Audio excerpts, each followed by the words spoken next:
Welcome back for the second half performance of our 2012 GW Business Plan competition. One thing I mentioned earlier this morning is that we have a separate $10,000 prize set aside for the best undergraduate team. And what I didn't explain is that for the first time, we have a majority of the teams competing to qualify as undergraduate. And to qualify, they have to have 50% or more of the team members who are undergraduates at GW. So happens that all four we're going to hear this afternoon are among those five that are undergraduates. The one this morning was the International Education Enterprises team. That was also an undergraduate team. So we're going to start off now, and we're going to hear first from Athlete Tracks.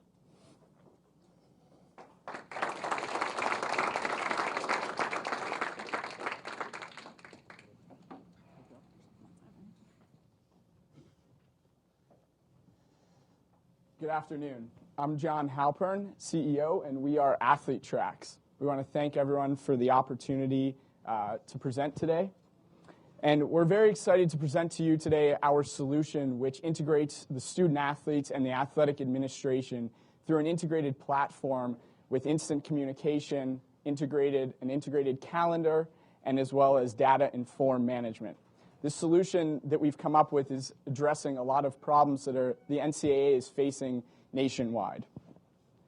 So I'm going to first introduce to you the team, starting with Ray Coriano. Ray Coriano works for the United States Secret Service, where he works with his superiors with operational planning. With Athlete Tracks, Ray will lead up our sales team. Brian Gross is leading up our development team. Currently, we have 4 developers in Pittsburgh working on our product as we speak. Betsy Zander is our industry expert, as she's a D1 gymnast here at GW. And she's also helped us out a lot with the design and the prototype, as you'll see later on in the presentation. So we're going to go right into the business problem, and Betsy's going to talk to you about the problems she faces on a daily basis as a student athlete here at GW. So being a student athlete means we get priority registration, but this does not solve the problem of student athletes missing class. This semester alone, I missed 8 class days. This is an extreme amount of class days because some classes only meet 16 times a semester. So this is an enormous amount that could be avoided. Also, I don't get the notes from those classes. And I'm not going to go up to another athlete or a regular student and ask for 8 class days worth of notes. That's double the workload that they have to do. That's something I'm not going to put on them. So in addition to this, each student athlete has to fill out 20+ compliance forms for not only GW but the NCAA. They have to be filled out by hand and sent back to the university and the clearinghouse by snail mail. No one uses snail mail anymore. It's an extremely slow process. So long process could be avoided. The next we're going to look at is the athletic administration. So Director Nero and his staff that work us over at Smith Center, it's extremely difficult to try and set up meetings with these advisors that we have to meet with weekly because their schedule is busy as well as ours. So they have to go through head coaches, assistant coaches, advisors, trainers, lifting conditioning coaches just to see when the athlete is available to schedule a meeting. Long process done over the internet and telephone because there is nothing to bring both of our schedules together. And finally, the NCAA 2011 convention had a major point brought up. It was the direct correlation between student athletes missing classes and their dropping GPAs. Now, coming out of college, student athletes only have less than 1% of a chance of going pro. Personally, there's no professional gymnastics, so I have no percent. So when I graduate, I am going to hopefully graduate with good grades, but if not, the other percentage of these student athletes that are graduating from college are graduating with low GPAs, low grades, and they're not getting into those good grad schools or dream jobs that they want to. So this is not just a problem at GW that GW is facing. It is a problem throughout the United States at all universities. So Brian is going to take you through a step-by-step solution plan that we have come up with to help student athletes succeed in and out of the classroom. Thank you, Betsy.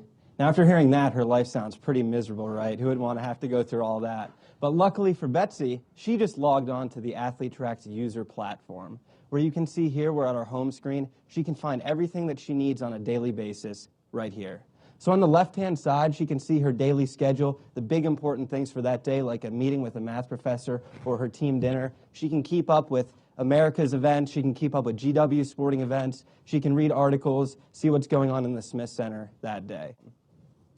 And now getting into data and forms management. The compliance issue is huge. We've simplified that into one page. They can print and scan back in PDFs of those forms. We can also do electronic signatures for those that will take it for the school specifically. We can also post video here. Betsy can go on with her team and review past competitions. She can do it individually. She can also track her workouts. She can track nutrition. If you're on the football team or basketball team, you have a huge playbook. You can put that all right here. You can be sitting on the bus on the way to the meet on your phone using our mobile version, checking out that playbook, getting ready for the next competition. So I'm going to hand it over to John, who's going to tell you about the feedback that we've gotten from this platform. So we're going to start with a video clip from Athletic Director Nero here at GW, who again has kindly joined us today. So Ray. Within an intercollegiate athletic department on a given day, there are hundreds of communications that go on between administrators and student athletes. A system like this would allow us to integrate not only their academic schedule, but their training schedule and their practice schedule, and would allow us to have constant and instant communication with our student athletes. This fall, we welcome the opportunity to allow 3 or 4 of our teams to use this system and to not only help the designers, but also to help ourselves and just see what kind of impact a system like this would have on our program. So obviously that's one side of it with being the instant communication. So from another perspective, we met with the University of Pittsburgh Associate Athletic Director, and he's in charge of compliance. As Betsy touched upon earlier, basically when he goes to set up a meeting, he has to go through a variety of different channels just to set up a meeting. This may take him 30 minutes to set up a meeting when he could really be spending his time more efficiently on compliance issues or meeting with that student athlete. So using our integrated calendar, it would be a great tool for for Dan Bartholomew and as well for the rest of his administration. Finally here, Chris Mangle, the number 2 ranked tennis player at Duke University. He uses one of our competitors' products, TeamWorks, and Ray's going to talk about TeamWorks in a little while. But the issue with that is TeamWorks does not focus on the student athletes. It's not tailored to the student athletes. It's tailored to the athletic administration, and because of that, Chris has not even really logged on to the platform more than once just to fill out his forms. So what he likes about the athlete track system is the fact that it helps him and it tailors towards him as a student athlete. So Ray's going to now discuss sort of the market opportunity and where we see ourselves fitting into this market. So when looking at the market over the last 10 years, you see the NCAA participation rates have risen at a steady rate of 2 to 3% per year. There are over 444,000 student athletes in the NCAA currently. There are currently 1,096 NCAA schools, and over the last 10 years, 91 schools have entered the market. When looking at our competitors in the market, we have TeamWorks, Sportswear, and Athletic Hub. Sportswear is a medical and training manager, which solely purposes on medical training facilities. Athletic Hub, on the other hand, is used for recruitment assistance in high school athletes and not NCAA collegiate athletes. TeamWorks, our direct competitor, is only in less than 1% of the market. TeamWorks offers mass communication and an integrated calendar, but does not offer text communication, search and add classes, and alternative scheduling, which we feel is what's going to bring these universities together as a community so they can perform not only on the field but also in the classroom. Our sales strategies after alpha testing here at GW in the upcoming fall with 3 to 4 teams. We will beta test in the spring of 2013 with the entire university, and then go to market by networking and using marketing techniques such as going to trade shows, going to high school combines and all-star games where we can talk to hundreds and hundreds of these coaches. These coaches are always looking for a competitive advantage to gain against a rival, and this is something that we feel can allow them to gain that competitive advantage that they're always searching for. After meeting with the athletic department and staff, we can pitch the product and talk to them about the benefits and features. During the pricing terms, we can look into the return on investment when it comes to cost. These schools have 2 to 3 administrators that work solely on compliance. Our product, with an investment of just $10,000 to $30,000, will cost less than a third of what they're currently paying for these compliance administrators. After completing the sale, implementation is key. We can't just sell this software and walk away from these customers. We have to go to these schools, talk to these administrators and these students, and teach them how to use the software, teach them how to maximize the benefits and the features. Our pricing model is broken down into 3 separate divisions due to their respective size of teams. Division 1, 2, and 3. Their basic and premium costs per year are broken down due to separate features. The basic cost will be broken down into the actual software and the shell of the website, while the premium will have back-end data entry and scheduling by the developers at Athlete Track.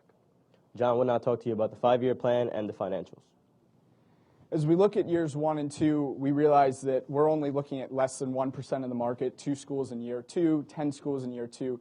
This being, we realize that the university market is not necessarily the easiest market to penetrate. But we realize that after year 5, we're looking at about 140 schools, almost 13% of market share, which again, it's not significant, but we're still at $4 million in revenue, and we feel like this is a pretty realistic estimate at this point. Taking a quick look into the financials, after year 5, we're looking at about a little over $1 million in revenue, in net income. But again, the key to our pricing model here is that we feel that we have a really good business model in the sense that it's a recurring revenue, as the model is basically a subscription-based model for these universities, so they're paying us on a yearly basis for our service. Additionally, as an investor, the return on investment, we're out of the red after year 2 and having a positive net income starting in year 3, which we feel is a pretty solid turnaround. Looking at our board of advisors, the 2 gentlemen on the left are from InnovationWorks. InnovationWorks is a seed stage investment firm in Pittsburgh where they invest in early stage technologies. Steve Halpern, the third person, runs a family office in Pittsburgh where they invest in early stage technologies. Additionally, he's a co-owner of 2 businesses. David Calson is our lawyer, and David Calson has helped us through the incorporation process and will be on board with us as we move forward. We really feel our solution solves this issue that's a nationwide problem amongst the NCAA. So we thank you for the opportunity to present, and we'll now open the floor for questions.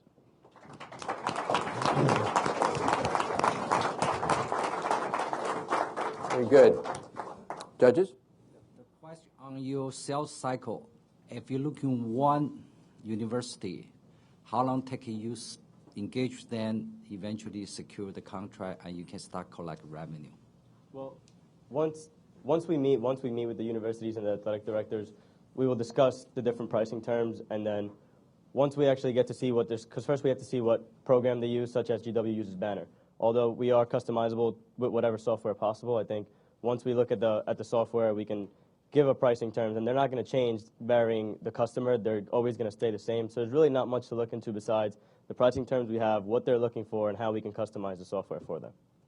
So have estimate it takes you 6 months or 3 months to secure one university? I would say about 3 months.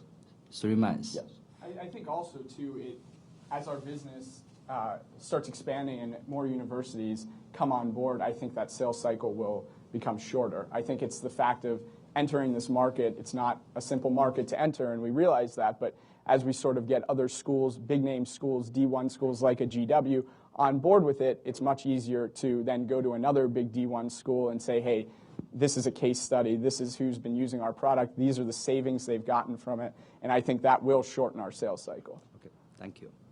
Yeah, John, just a question. This has a lot of robust features for the student-athlete in terms of scheduling and messaging back, but is there an opportunity to interface this back to the professor so that syllabus and information from the courses that you're missing can be downloaded back to the students so they actually have those online? Sure, yeah. I mean, that's definitely a possibility. Again, we've sort of started at this point as a starting point from a feature standpoint, but I think that's definitely something that we would want to integrate in the future. I know this actually started from a class here at GW, and the professor was constantly saying how he has all these student athletes in the class that may be missing class time. So having the ability to help from a professor side of things as well, I think that's definitely something that we could integrate with in the future. And they can't, not just videos, that's the only thing you can share notes. So ideally for the team message board, you would send the message to the entire department saying, hey guys, I missed this class. Is there anybody in this class that can send me the notes because my team wasn't able to go to class this day? And they can share notes on the actual platform and not have to meet up somewhere to actually physically hand each other the notes. Very robust. Nice job. Thank you. Thank you. When you discuss the compliance aspect of this, what exactly are you referring to? So the way, actually, Betsy, if you want to address this, because you're the one that fills out compliance forms. Yeah, the compliance forms, every year we have to fill out compliance forms for GW as well as the NCAA. These are medical forms or liability forms, that just long forms that write the same thing over and over. So, and we have to send them back to both places, and it's a slow process, and nobody likes doing it because everyone has to do it every year. So we're just trying to make it quicker because we realize that some of these forms won't be able to be signed, like the medical forms, yet. I apologize. I meant Right. from the collegiate standpoint. You said you hired people for compliance. People were hired for compliance. No, that was me. Right now, college administrations have 2 to 3 people working on just the compliance form. So on average, they have to pay these people over $120,000 to $180,000, depending on how many administrators you have. So this lowers the cost because they don't need as many administrators going through the forms as they'll be online. And they have to keep track of all that stuff. So when you have 1,000 forms to keep track of and they're all paper, where are you going to put them? We'll give them a database where they can log in, send notifications to the student athletes if they're outstanding, if they've completed them. So everyone's on the same page with these forms. There's no more paper sitting around. It's all in one place.